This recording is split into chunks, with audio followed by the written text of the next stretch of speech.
Hi, so good afternoon. So my name's Julie Baker. So I actually currently work in the construction industry for Keep More Toms. But as Richard says, yes, I done an awful lot of work as a taxi driver, which I'll cover during this session. So what I thought I'd start off with doing though, I thought I'd talk you through actually my career path because it's quite varied really, and it just shows you that you can change your career at any point. It doesn't matter where about you are in your career path. If you want to change direction, it's easy to do. So yeah, so I live in Widnes. I was born in Widnes and I've lived there all my life. I went to school. I went to actually Ware Deacon High School. And to be truthful, I wasn't really clever at school. I didn't work hard, if I'm being totally truthful, and I struggled. And I wasn't really pushed by my mum and dad, in all honesty. My mum and dad, they worked, they had a shop, and time after school and weekends, they weren't spent doing homework. We had jobs to do. We had to help around the house, and we had to help around the shop. So homework was like not a top priority, which then resulted in me leaving school without. I didn't even take my exams, if I'm being truthful, which I wish I had now. But do you know what? I've dealt with what happened and I've still progressed on. But I left without taking any exams.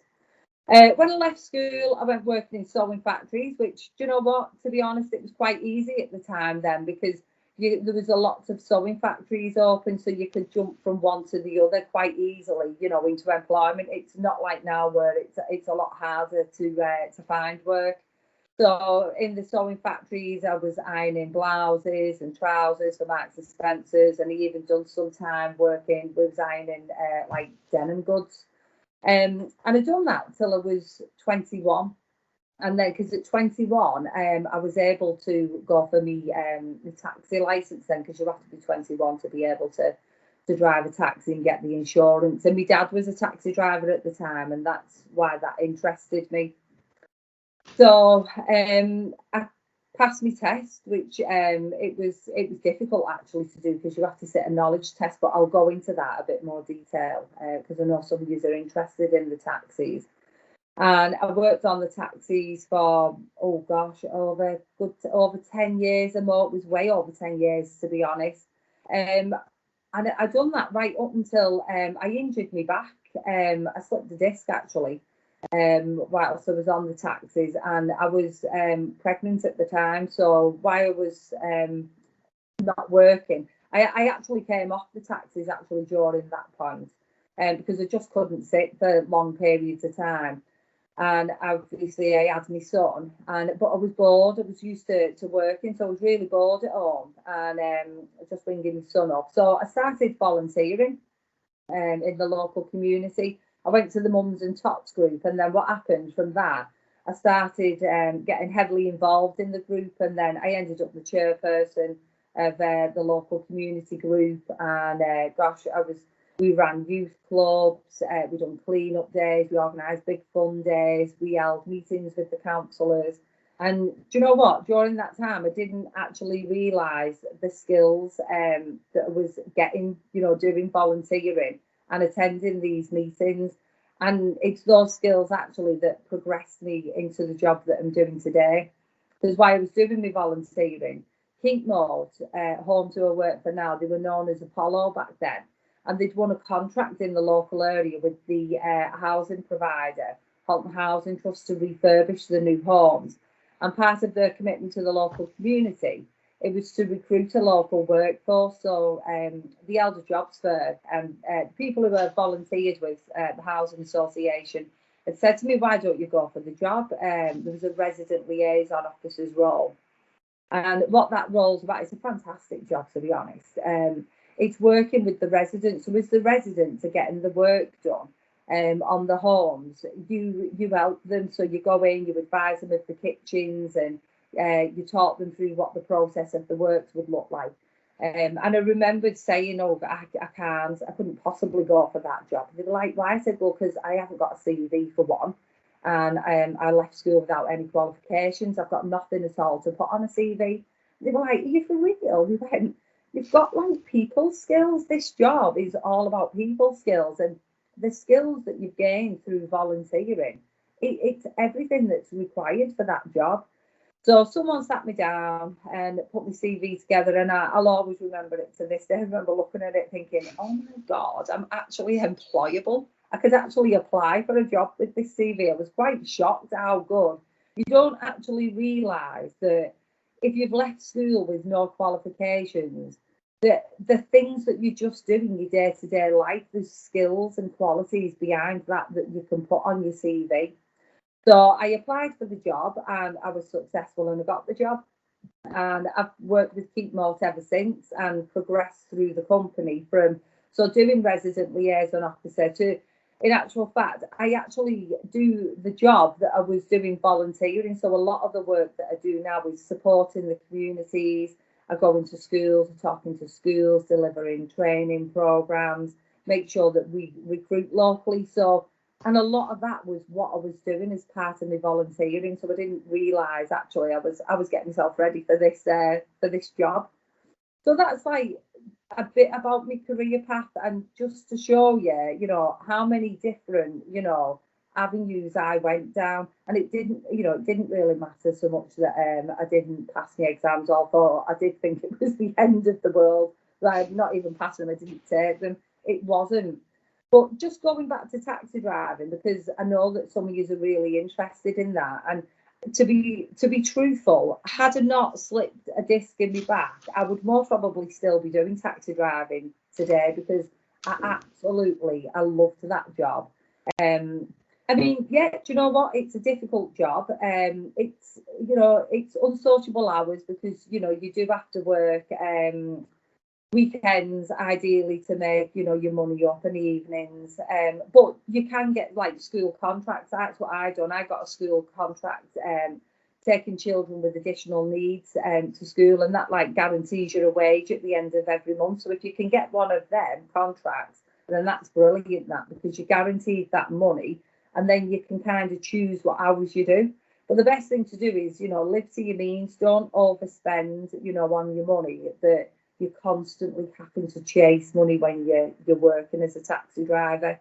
But if you were looking to go into it, it's easier now. Where when I went to apply for being a taxi driver, you went to the council, you paid for your knowledge test, and you didn't really get much resource for learning. You just had to go off and learn like the key routes. And mine was in Halton, so like the train stations, pubs, restaurants, all key places in the local area. And then, because your questions might be, how do you get from Widnes North train station to Runcorn train station?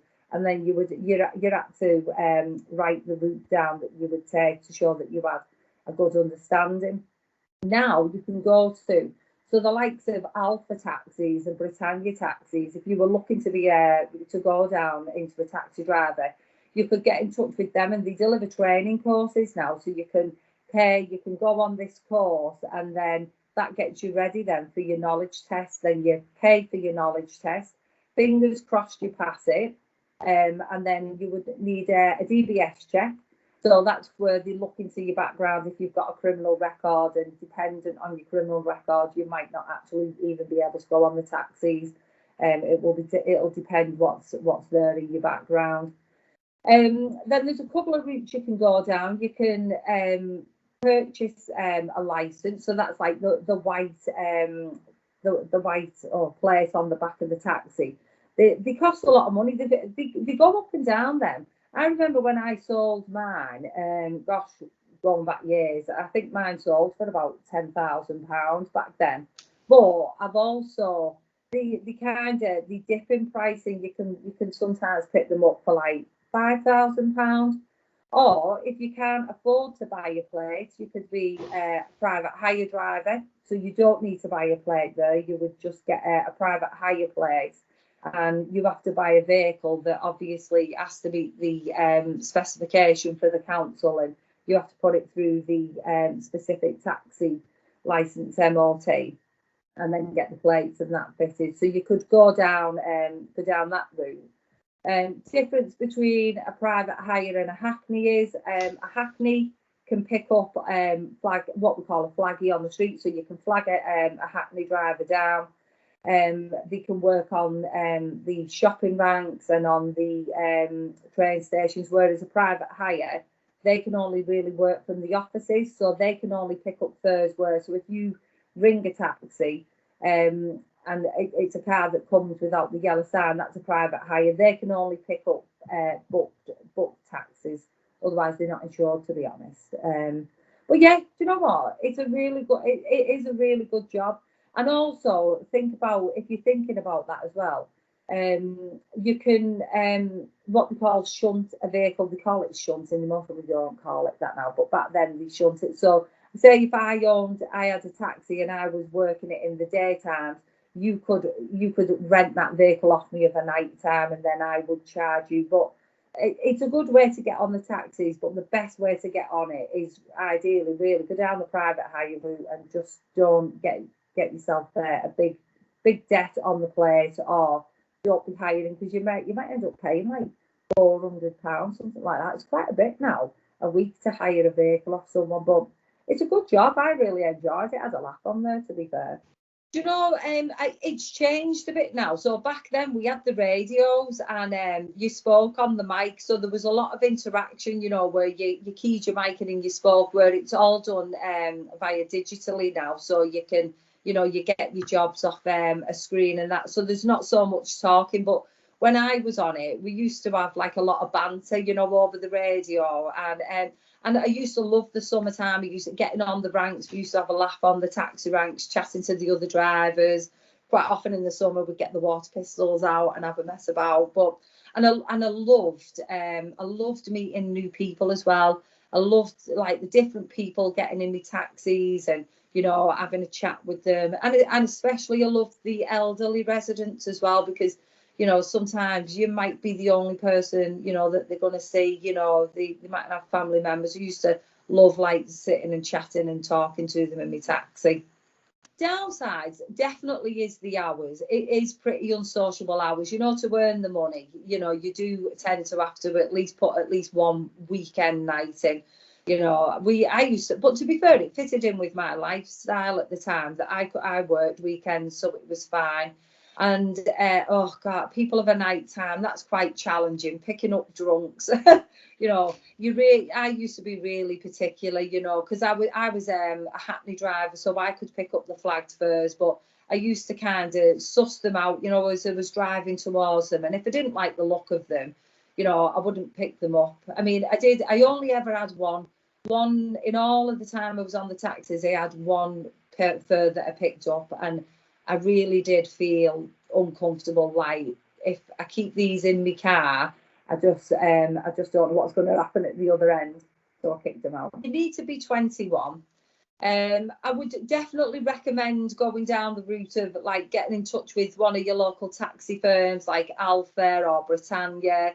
They're a couple of the big ones there in Liverpool, and you can sign up to the courses that they've got, which is, like I say, it's the pre-knowledge test now, where they didn't have that when we was around, and they'll give you all the information that you need. And you know, if it's difficult, you're in a catch-22, you're potentially not working, you know, you're most probably going to have to go down the route of hiring, you know, what we call shunting a vehicle, so renting a vehicle. So somebody has it in the days, you maybe have it over night times. Just class that as like, you know, a temporary solution for you to get your own vehicle. Your main aim, so that you've got full income yourself, is to have your own vehicle. So if you've got to hire, do that, save up your money, purchase your own vehicle, and get yourself a school run contract as well.